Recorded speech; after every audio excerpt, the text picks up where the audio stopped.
Gue percaya pada Al-Quran. Al-Quran bilang ada nama Ahmad, dan aku ketemukan itu. 2000 tahun kemudian. Kalau dari sisi yang Ishak kita lihat ini, Israel, tidak ada yang memenuhi. Yang menurut kita lah ya. Ternyata dipenuhi oleh sebelah. Namanya siapa? Muhammad Sallallahu Alaihi Wasallam. Sallallahu Alaihi Wasallam. Semakin panas. Karena beliau keturunan Yishmael, beliau memenuhi kriteria Mikher Beha, Me'aheha, dan beliau memiliki standar yang memenuhi standar. Untuk ayat 20 dan 21, Yishmael Beshum Elah. Demikian. Shalom sahabat Kalimatullah dimanapun berada. Apa kabar sahabat Kalimatullah semua? Saya berharap sahabat semua ada dalam keadaan sehat dan selalu di dalam pertolongan Tuhan kita Yesus Kristus. Terus dukung perkembangan channel ini dengan cara like, komen, dan subscribe.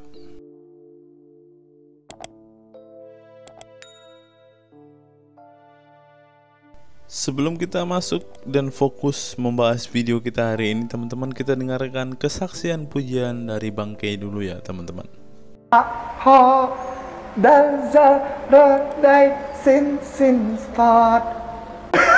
Kasih itu lemah lembut, sabar sederhana. Oh alangkah indahnya, oh alangkah eloknya, bila saudara seiman hidup dalam, langsung banyak yang nyambung. Semua saudara muslim kita pasti sepakat dengan sebuah klaim bahwa kitab mereka adalah kitab yang paling sempurna, bahkan diyakini menyempurnakan semua kitab-kitab sebelumnya. Dan saya melihat sebuah pertanyaan di suatu website milik saudara-saudara muslim kita seperti berikut ini. Sebagai sebuah contoh yang saya kutip dari About Islam, saya memberikan sebuah pertanyaan, pernahkah Al-Quran diubah? Nah, jawabannya begini. Allah telah berfirman dalam Al-Quran bahwa dia sendiri yang akan melindungi kitabnya dan sesungguhnya dia telah menepati janjinya. Al-Quran diturunkan kepada kita dengan cara yang belum pernah terjadi sebelumnya dan unik sesuai dengan aturan transmisi yang ketat. Rantai belajar mengajar melalui kontak langsung terus berlanjut secara sistematis, metodis, dan cermat hingga zaman sekarang. Al-Quran yang kita baca hari ini mengandung kata-kata yang sama persis dengan yang diwahyukan kepada Nabi Muhammad SAW lebih dari 1400 tahun yang lalu. Ini merupakan suatu kewajiban terutama jika Anda mempertimbangkan bahwa tidak ada sekelompok orang yang dapat mengatakan bahwa buku mereka tidak mengalami perubahan pada satu buku tersebut sampai generasi sekarang. Nah, seperti yang saya katakan tadi teman-teman, bahwa semua saudara muslim kita pasti sependapat dengan hal ini, bahwa Al-Quran itu tidak pernah berubah-ubah. Bahkan di situs ini, di website ini, mereka sempat mengatakan bahwa mereka tidak percaya ada kitab selain Al-Quran yang sempurna. Mereka mengatakan bahwa Alkitab sekalipun itu tidak sempurna, karena menurut mereka Alkitab banyak sekali mengalami perubahan. Pertanyaannya adalah, jika Alkitab itu tidak sempurna dan berubah-ubah, mengapa ustadz-ustadz mualaf menggunakan Alkitab untuk menubuatkan nabinya? Kalau gue enggak, gue percaya pada Al-Quran. Al-Quran bilang ada nama Ahmad, dan aku ketemukan itu. 2000 tahun kemudian. Kalau dari sisi yang Ishak kita lihat ini, Israel, tidak ada yang memenuhi. Yang menurut kita lah ya. Ternyata dipenuhi oleh sebelah. Namanya siapa? Muhammad Sallallahu Alaihi Wasallam. Sallallahu Alaihi Wasallam. Semakin panas. Karena beliau keturunan Yishmael, beliau memenuhi kriteria Mikher Beha, Me'aheha, dan beliau memiliki standar yang memenuhi standar. Untuk ayat 20 dan 21, Yishmael Beshum Elah. Demikian. Nah, ini adalah satu dari sekian banyak Ustadz Mualaf yang selalu mengutip-ngutip Alkitab, yang selalu mencocok-cocokkan Alkitab dengan apa yang ia imani. Ini adalah salah satu bukti bahwa benar Al-Quran memang tidak sempurna karena tidak ada nubuatan nabinya di dalam Al-Quran mereka. Hal ini dibuktikan oleh Bangkei sendiri, di mana Bangkei tidak menemukan itu, dan Bangkei mencari sumber-sumber lain, mencari kitab-kitab lain, bahkan Bangkei berusaha mencocok logikan atau menyamakan atau mencocok-cocokkan bahwa benar nubuatan Nabi Muhammad ada di dalam Alkitab. Simpelnya begini teman-teman, jika memang apa yang dikatakan saudara-saudara muslim kita tentang Al-Quran adalah kitab penyempurna semua kitab yang lainnya, masakan kitab yang sempurna tidak menubuatkan nabinya di dalam kitab yang sempurna itu? Apa pendapat teman-teman melihat keanehan ini? Silahkan teman-teman tuliskan di kolom komentar ya. Nah, dan pada kesempatan kali ini juga teman-teman kita akan membuktikan bahwa klaim saudara-saudara muslim kita tentang Al-Quran adalah kitab sempurna yang tidak pernah berubah akan dibungkam oleh seorang profesor yang saya temukan dan juga para apologet Kristen yang akan menutup mulut ustadz-ustadz model kayak nama ini yang suka mencocok-cocokkan, yang suka menafsirkan Alkitab semaunya. Bahkan kayak nama mengatakan bahwa nubuatan nabinya ada di dalam kitab kita. Nah, untuk itu mari langsung saja kita simak paparan singkat yang akan kita dengarkan bersama-sama, dan saya yakin paparan ini dapat membungkam mulut kayak nama, terlebih membungkam saudara-saudara muslim kita yang selalu mengklaim bahwa Alkitab adalah kitab yang tidak pernah berubah, kitab penyempurna semua kitab-kitab sebelumnya. Mari langsung saja kita simak video selengkapnya. Saya katakan ayat ini tidak ada hubungannya dengan Muhammad. Biarin lah, urusan lu lebih percaya pada Targum, lu lebih percaya pada Yahudi, silakan. Kalau gua enggak, gua percaya pada Al-Quran. Al-Quran bilang ada nama Ahmad, dan aku ketemukan itu. 2000 tahun kemudian. Kalau dari sisi yang Ishak kita lihat ini, Israel, tidak ada yang memenuhi. Yang menurut kita lah ya. Ternyata dipenuhi oleh sebelah. Namanya siapa? Muhammad Sallallahu Alaihi Wasallam. Sallallahu Alaihi Wasallam. Semakin panas. Karena beliau keturunan Yishmael, beliau memenuhi kriteria Mikher Beha, Me'aheha, dan beliau memiliki standar yang memenuhi standar. Untuk ayat 20 dan 21, Yishmael Beshum Elah. Demikian. Alhamdulillah. Biarin lah, urusan lu lebih percaya pada Targum, lu lebih percaya pada Yahudi, silakan. Kalau gua enggak, gua percaya pada Al-Quran. Al-Quran bilang ada nama Ahmad, dan aku ketemukan itu. Ya, jangan dia. Yang punya hak untuk mentafsirkan Bereshit atau Torah adalah para rabai, orang Yahudi. So if we analyze, Prophet Muhammad, peace be upon him, is like Prophet Moses, peace be upon him. And Prophet Jesus, peace be upon him, is unlike Prophet Moses, peace be upon him.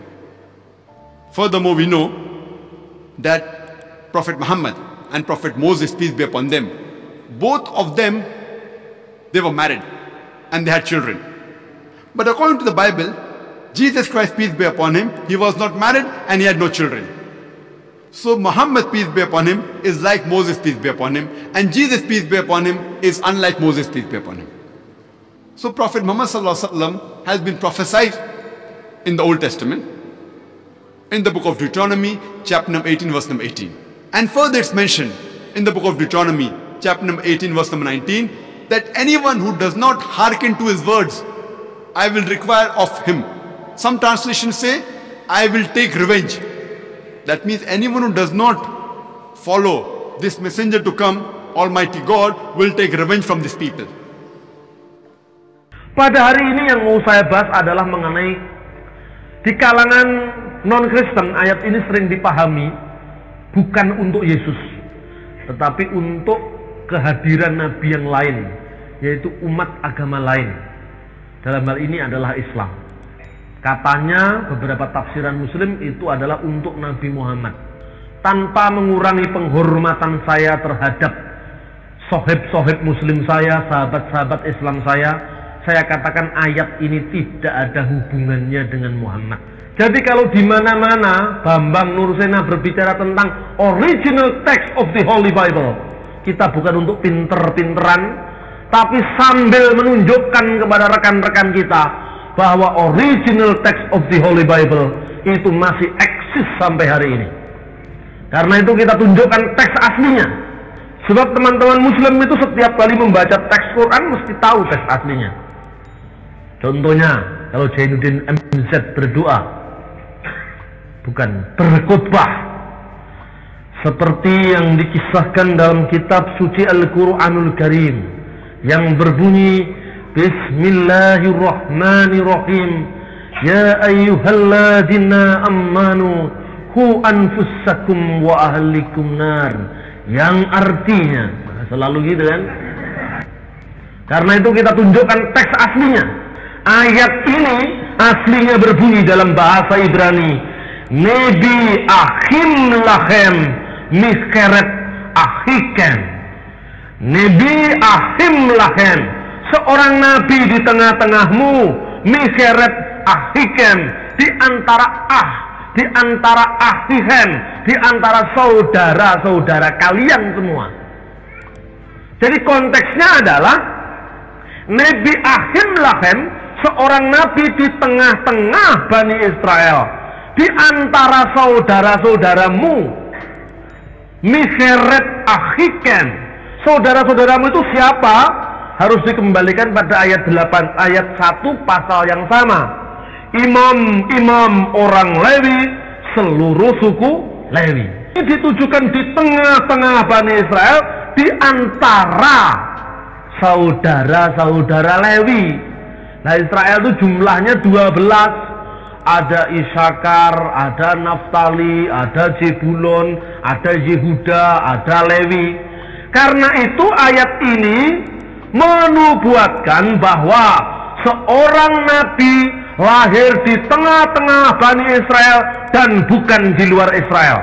Di tengah saudaramu, di tengah saudara-saudara suku Israel yang jumlahnya 12 itu.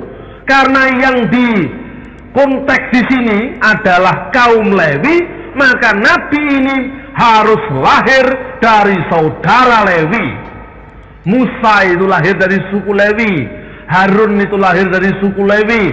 Setiap imam-imam sembahyang di perjanjian lama, di bait Allah, di Baitul Maqdis, itu harus keturunan Harun. Dan ayat ini menubuatkan bahwa nabi yang akan datang itu adalah saudara kaum Lewi. Dan Yesus itu lahir dari suku Yehuda, suku yang melahirkan raja-raja Israel, suku yang melahirkan Raja Daud. Makanya Yesus disebut anak Daud. Makanya Yesus bergelar singa Yehuda. Ini maknanya ayat itu, saudara-saudara sekalian. Jadi kalau membaca Alkitab itu teksnya harus jelas. Dia ngomong, bukan aku murid Yesus. Aku menulis, aku menyelidiki. Karena aku orang Latin, European, orang Yunani, orang Greek, orang Taya ada. Dan aku menuliskan itu informasi dari orang-orang yang bilang itu saksi mata. Namamu siapa? Namaku Luke. Artinya apa? Illuminati. Artinya apa? Lucifer. Dia ngomong, bukan nama dia yang ngomong. 2000 tahun kemudian. Orang Yahudi, biarin aja urusan lu lebih percaya pada Targum, lu lebih percaya pada Yahudi. Silakan, kalau gua enggak, gua percaya pada Al-Quran. Al-Quran bilang ada nama Ahmad, dan aku ketemukan itu. 2000 tahun kemudian. Orang Yunani, saya orang bule, menggantungkan hidupku pada satu nama itu. Apa? Yod-Heh Vav-Heh. Sebagai Adonaiku, Hashemku, Eloheno. Sedangkan pengetahuan kita kan kalau Al-Quran kan sejak firman diturunkan, wahyu diturunkan kepada baginda Rasulullah Muhammad Sallallahu Alaihi Wasallam, belum berubah, belum pernah berubah satu titik pun belum.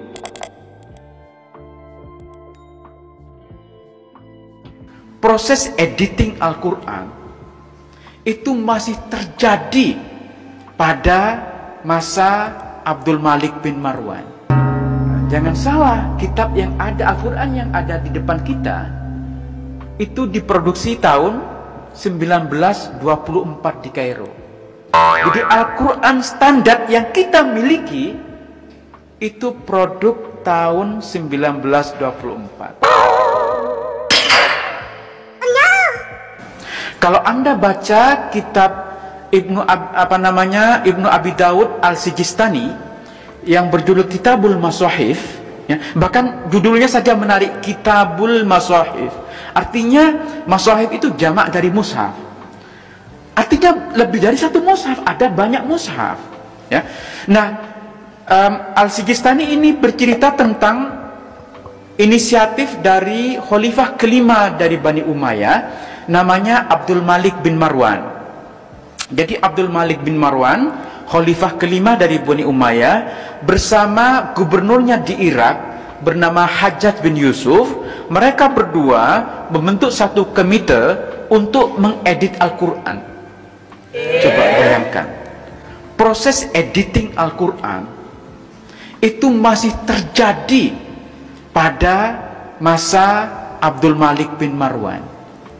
Proses editing Al-Quran itu masih terjadi pada masa Abdul Malik bin Marwan. Dan di antara anggota komite yang dibentuk oleh Abdul Malik bin Marwan ini, mereka berjumlah 6 orang, itu terjadi perdebatan tentang bagaimana ini dibaca, apa yang perlu dimasukkan, apa yang tidak dimasukkan. Ya memang, ya ini kitab suci kita, ya, masa iya Quran diedit gitu. Terus apa bahasa yang lebih sopan kira-kira? Mengedit Al-Quran itu kan berat sekali ya. Saya paham, Anda pasti susah menerima ini ya. Paham Tetapi gini lah, ulama-ulama awal itu masih berdebat tentang apa yang perlu dimasukkan, apa yang dihilangkan, apa yang salah, apa yang benar. Ya. Mereka dulu tuh terbiasa berdebat tentang ini. Kita yang hidup di abad 21 itu lebih picik pikiran kita. Kita lebih tertutup. Ya. Maka Al-Quran ini sekarang menjadi kitab yang tidak mungkin kita otak-atik. Jadi ketika saya pernah nulis di Jotan tentang rekonstruksi surah Al-Kafirun, itu heboh, mengotak-atik Al-Quran. Padahal yang saya lakukan itu penelitian ilmiah. Itu berdasarkan teks-teks kuno Al-Quran yang sekarang ditemukan di berbagai belahan dunia. Betul. Jadi kitab Quran standar yang ada di mana-mana, termasuk yang depan kita sekarang, itu adalah produk dari komite yang dibuat oleh Menteri Dalam Negeri di Mesir dan terbit pertama kali tahun 1924. Dan kenapa kemudian lahir menjadi kitab standar? Karena waktu itu, seperti halnya sekarang, Mesir itu menjadi kiblat orang-orang yang ingin mencari ilmu dari berbagai negara. Nah, para mahasiswa yang datang ke Mesir itu umumnya membawa Qur'annya sendiri-sendiri. Ada yang membawa dari Yaman, ada yang membawa dari Turki, dari Jakarta, dari Indonesia, dan dalam banyak edisi ada perbedaan-perbedaan. Ya, kan terutama di Yaman, di Maroko, mereka membaca Quran dengan cara berbeda dengan kita. Itu harus kita tahu, ya. Dan kita juga tahu bahwa minimal ada 7 bacaan Quran yang dibenarkan. Jadi ketika Al-Quran versi tertentu dari yang diterbitkan oleh satu negara berbeda, bukan salah, karena mereka menuliskan itu sesuai dengan bacaan yang mereka ikuti. Bacaan yang umumnya diikuti oleh kita di Indonesia itu bacaan asing. Ya. Nah, di negara-negara lain mereka menggunakan bacaan yang berbeda. Nah, ini bagi pemerintah Mesir dikhawatirkan akan membingungkan ketika mahasiswa dari berbagai negara itu membawa Qur'annya dengan versi yang berbeda-beda. Maka kemudian dibentuklah satu komite untuk menyatukan versi Al-Quran. Setelah melalui berbagai perdebatan, karena banyak yang tidak setuju, termasuk juga untuk mencetak Al-Quran, karena khawatir bahannya najis katanya. Ya, apalagi mesinnya dibuat oleh orang kafir. Ya, jadi banyak yang tidak setuju bahwa Al-Quran itu akan dicetak. Tetapi walaupun ada banyak penolakan, komite yang dibentuk oleh Kementerian Dalam Negeri Mesir berhasil menerbitkan pertama kali tahun 1924.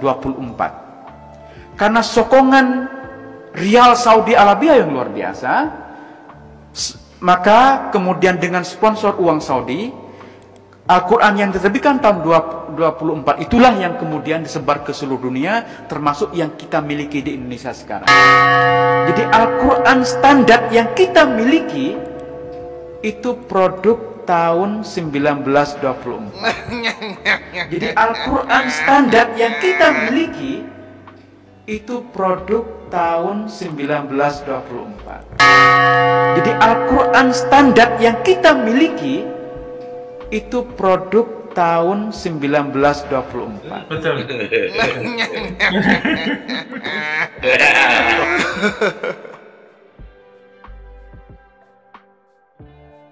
Sebenarnya wanita ini nggak dipoligami di dunia ini, di akhirat pun mereka akan dipoligami, ya kan? Nih ibu-ibu harus tahu nih, walaupun istri suami anda di dunia nggak mempoligami anti, di surga nanti, andai kata dia penduduk surga, dia akan poligami nanti. Ya, bahkan dalam beberapa riwayat disebutkan sebagai penduduk surga, istrinya dalam surga berapa? 70 orang dari bidadari selain istri. Insya Allah.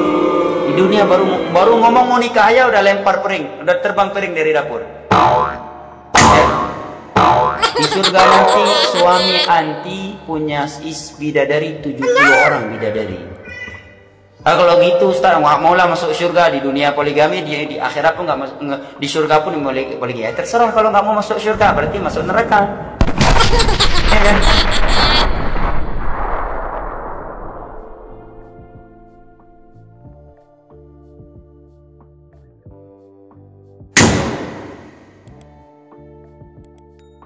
Nah, itulah video singkat yang dapat membungkam mulut Kainama dan banyak sekali murid-muridnya yang selalu mengklaim bahwa Al-Quran adalah kitab yang sempurna. Dalam hal ini kita menemukan bahwa Al-Quran pernah diubah dan pernah diedit seperti yang dikatakan oleh profesor tadi, teman-teman. Apa pendapat teman-teman setelah menyaksikan video ini? Kiranya video ini bisa menambah wawasan dan bisa menambah informasi untuk teman-teman semua. Dan sekian video kita hari ini, sampai bertemu di video-video kita berikutnya. Salam waras, salam sadar, God be with you all.